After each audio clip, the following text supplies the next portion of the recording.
What if the safest financial decision you think you're making is actually guaranteed to make you poorer? Not might make you poorer, guaranteed, mathematically certain, with 100% probability every single day. I'm talking about keeping your cash in the bank. You think you're being responsible.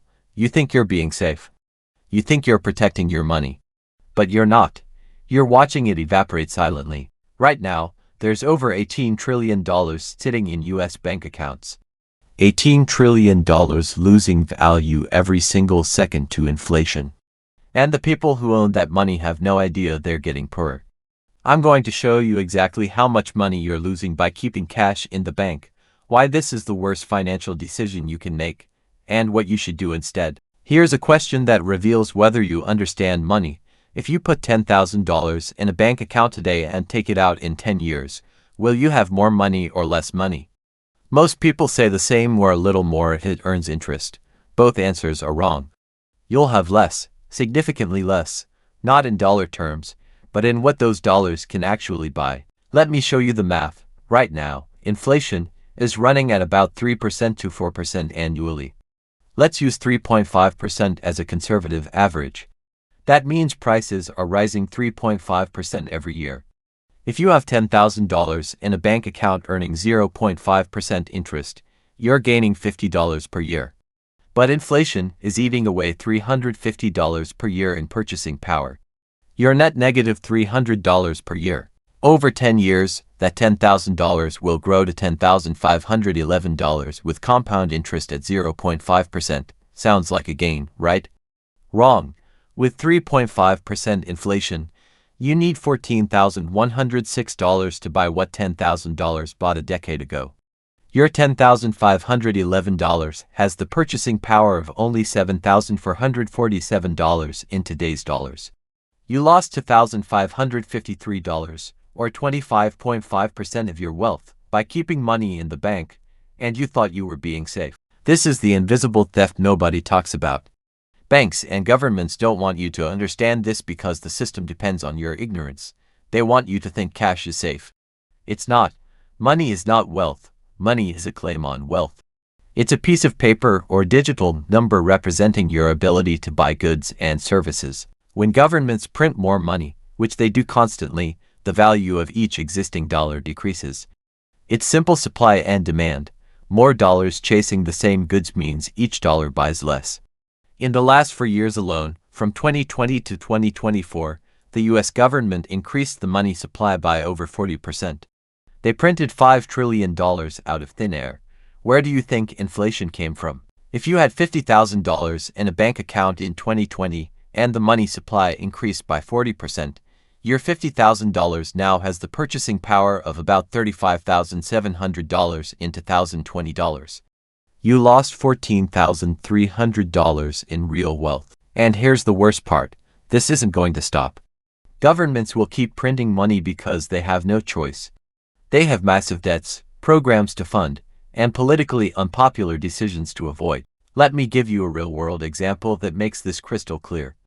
Meet James. He's 35 years old, makes $80,000 per year, and he's saved $40,000 in his bank account. He's proud. He's being responsible. James keeps his $40,000 in a bank account earning 0.6% interest annually. Over the next 20 years, he adds $200 per month to his savings because he's diligent. By age 55, he should have a nice nest egg. Let's do the math. $40,000 initial plus $200 monthly for 20 years is $48,000 in additional contributions. That's $88,000 total contributed. With 0.6% interest, his account will have about $93,200 total. James feels successful. He saved $93,200 over 20 years. He did what he was supposed to do, but let's look at what that $93,200 can actually buy after inflation destroys his purchasing power. With 3.5% inflation over 20 years, his $93,200 has the purchasing power of only $46,834 in today's dollars. He contributed $88,000 and ended up with the equivalent of $46,834. He lost $41,166 in real wealth. James spent 20 years saving money and ended up with half of what he put in when measured in real purchasing power. He got financially destroyed while thinking he was being smart and responsible. But it gets even worse when you consider opportunity cost. Opportunity cost is what you gave up by choosing one option over another. This is where keeping cash becomes truly catastrophic for your wealth. Let me show you what would have happened if James made a different decision. Same $40,000 starting amount, same $200 monthly contributions, but instead of a bank account, he put it in an S&P 500 index fund. Over the last 20 years, the S&P 500 has averaged about 10% annual returns. Let's be conservative and use 9% to account for fees. With 9% average annual return over 20 years, here's what happens. James's $40,000 initial investment plus $200 monthly contributions would grow to approximately $234,000. Compare that to the $93,200 in his bank account. That's a difference of $140,800 he lost by choosing cash. His $234,000 from investing, adjusted for inflation, has the purchasing power of about $117,588 in today's dollars. His bank account has the purchasing power of $46,834. The real difference is $70,754 in lost wealth. By keeping his money in the bank instead of investing it, James lost over $70,000 in real wealth. That's more than his entire annual salary. Gone, evaporated, because he thought cash was safe and responsible. This is why keeping cash in the bank is the worst investment you can make. You lose to inflation, and you lose the opportunity to grow your wealth. It's a double penalty for choosing safety. Now, some of you are thinking, but I need cash for emergencies. I need liquidity. I can't put everything in the stock market. You're absolutely right, but that's not what I'm saying at all. There's a huge difference between keeping some cash for emergencies and keeping all your money in cash. The rule is simple: keep 3 to 6 months of expenses in cash as an emergency fund. That's it. Not 3 to 6 months of income, 3 to 6 months of actual expenses. If you spend $4,000 per month, you need $12,000 to $24,000 in cash. Everything beyond that should be invested, but here's what most people do. They have $50,000 in the bank when they only need $20,000 for emergencies. That extra $30,000 is losing value every single day for absolutely no reason. Or worse, they have $100,000 in the bank because it makes them feel secure to see a big number. Meanwhile, inflation is eating away $3,500 per year. Over 10 years, they'll lose $35,000 in purchasing power. Let me show you the exact breakdown of where your money should be based on your financial situation. This is what financially sophisticated people actually do with their cash. Tier 1. Immediate access cash. This is 1 to 2 months of expenses in your checking account for bills and daily spending. This money earns nothing, and that's fine because it's operational cash that flows constantly. Tier 2. Emergency fund. This is 3 to 6 months of expenses in a high-yield savings account earning 4% to 5%. Not your regular bank paying 0.5%. An online bank like Ally, Marcus, or American Express. Tier 3. Short-term savings. This is money you'll need in 1 to 3 years for known expenses like a car or house down payment. Put this in treasury bills, CDs, or money market funds earning 4% to 5.5%. Tier 4. Long-term wealth building. This is everything beyond tiers 1 to 3. This money goes into investments. Index funds, real estate, businesses, retirement accounts. This is where you actually build wealth and beat inflation. Most people have the proportions completely backwards. They have 70% in tier 1 and 2, 20% in tier 3, and maybe 10% in tier 4. The wealthy do the exact opposite on purpose. The wealthy have maybe 5% in tier 1, 10% in tier 2, 15% in tier 3, and 70% in tier 4. That's the difference. That's why they get wealthier, while everyone else stays stuck financially. Let me show you the real cost of keeping too much cash over a lifetime. This number should terrify you if you're sitting on a pile of cash in the bank right now thinking it's smart. You're 30 years old and you maintain an average of $30,000 in a bank account for the next 35 years until retirement at age 65. You think you're being safe by always having cash available. At 3.5% inflation annually, your $30,000 loses $1,050 per year in purchasing power. Over 35 years, the total inflation loss is approximately $36,750. You lost more than your entire savings just to inflation alone. But that's not even the worst part. The worst part is opportunity cost.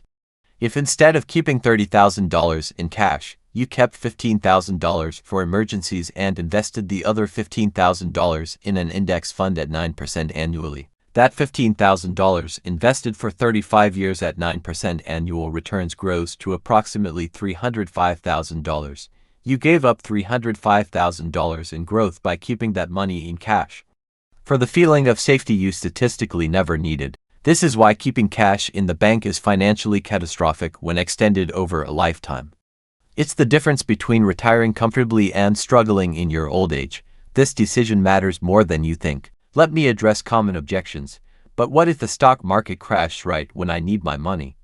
This is why you don't put your emergency fund in the stock market. You keep 3 to 6 months in cash. Everything beyond that has a time horizon of 50 years, and the market has never had a negative 20-year period in history. Never. In over 100 years of data. If that's not safe, nothing is. But I like seeing a big balance in my bank account. It makes me feel secure. Feelings don't create wealth. Math creates wealth. That feeling of security is costing you hundreds of thousands of dollars over your lifetime. Your bank balance isn't real security.